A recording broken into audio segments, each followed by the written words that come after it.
What are the common construction mistakes and how to fix them? Hey guys, welcome to Konkretong Kaalaman. Civil Engineering Simplified para sa lahat. Sa video na ito, pag-uusapan natin ang common construction mistakes na madalas nating nakikita sa mga bahay sa Pilipinas at syempre, paano ito ayusin o iwasan. Kung nagpa-renovate ka na, nagpatayo ng bahay, o balak mong magpatayo, sigurado akong gusto mong tumibay at tumagal ang pinaghirapan mong bahay. Pero minsan, may mga pagkakamali sa construction na nakakaligtaan. At dito nasisira ang kalidad ng structure. Kaya sa video na to, iisa-isahin natin ang 7 karaniwang construction mistakes at paano natin ito maaayos. Una sa listahan, maling concrete mix ratio. Marami sa mga small-scale projects ang nagmi-mix ng konkreto na tansya-tansya lang. Ang resulta, mahina ang bonding at compressive strength ng concrete. Madaling mabiyak o mag-crack. Pwedeng mag-chip o mag-crumble in just a few months. Ang tamang paraan, dapat sinusunod ang mix ratio na inirekomenda ng structural engineer. Halimbawa, mix ratio na 1:2:4.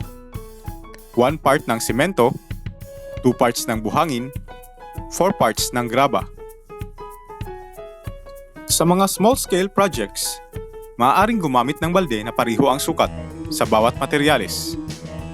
1 balde ng semento, 2 balde ng buhangin, 4 na balde ng graba. Siguraduhin din na tama ang water-cement ratio. Ito ang ratio ng timbang ng tubig sa timbang ng semento para maiwasan ang sobrang tubig. Too much water equals weaker concrete. At syempre, malinis na aggregates at tubig ang gamitin.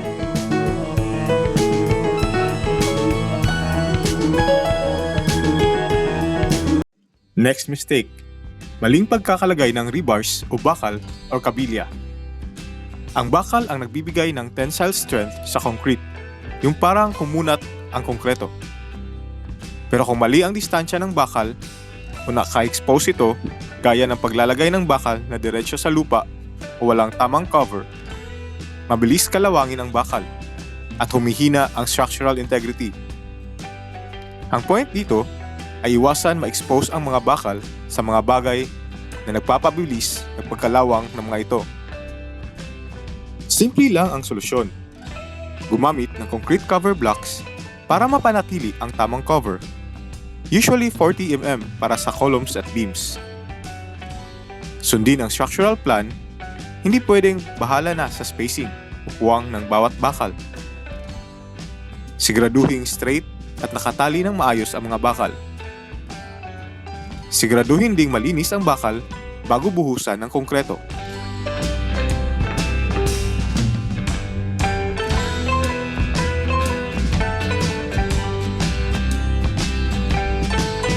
Isa pang madalas na issue, yung tinatawag na cold joint. Ito yung nangyayari kapag nahinto ang pagbubuhos ng konkreto o nagpatuloy ulit after ilang oras o kinabukasan. Para maiwasan yan, dapat tuloy-tuloy ang pagbubuhos. Pero kung di talaga maiwasan, kailangang linisin at i-roughen ang surface, tapos gamitan ng bonding agent or slurry bago ituloy ang concreting o pagbubuhos ng konkreto. Ang point kasi dito ay dapat maiwasang magkaroon ng mahinang bonding o connection ang konkreto. Parang sa jowa mo, huwag mo hayaang maging cold para hindi humina ang connection.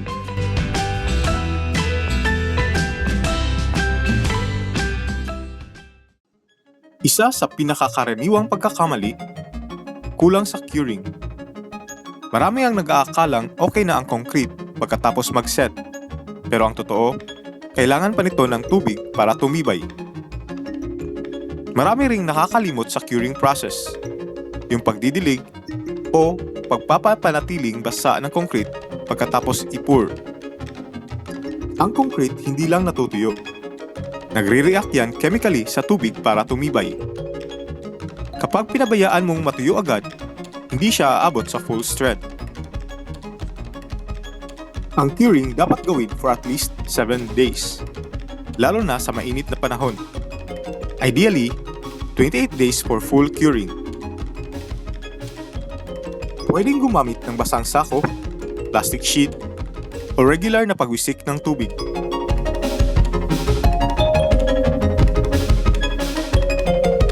Fifth mistake, maling formwork alignment.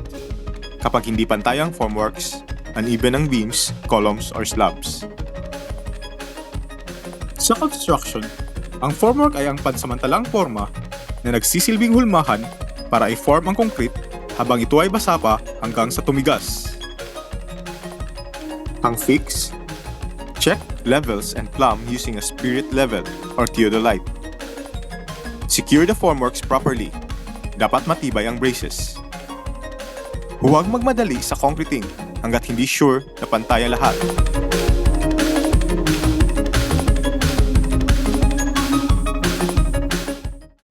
Isa pa, hindi pinapansin ang soil condition. Ang tibay ng bahay ay nagsisimula sa lupa. Kung mahina ang soil at walang proper compaction o soil test, kahit gaano katibay ang structure, lulubog o magliliko rin yan. Ang solusyon, gumamit ng soil compactor bago mag-foundation. Kung may duda sa quality ng lupa, magpa-soil test sa geotechnical engineer.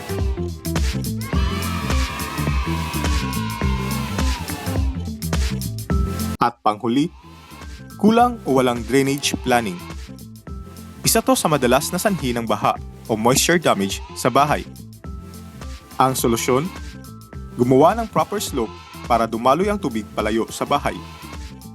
Maglagay ng catch basin at kanal kung kinakailangan. Planuhin agad yan sa site grading at structural layout. Huwag last minute.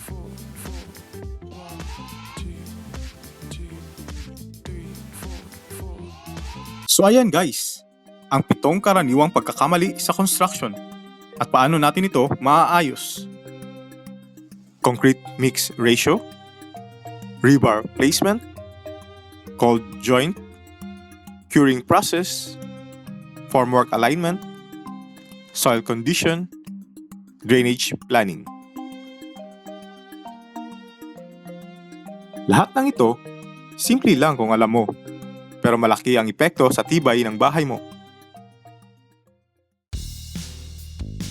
Kung may natutunan ka sa video na to, huwag kalimutang i-like, i-share, at i-subscribe para sa iba pang civil engineering tips at educational videos. This is Konkretong Kaalaman. Tandaan natin, ang matibay na bahay ay hindi lang basta gawa sa semento at bakal, kundi gawa rin sa tamang kaalaman at tamang paraan.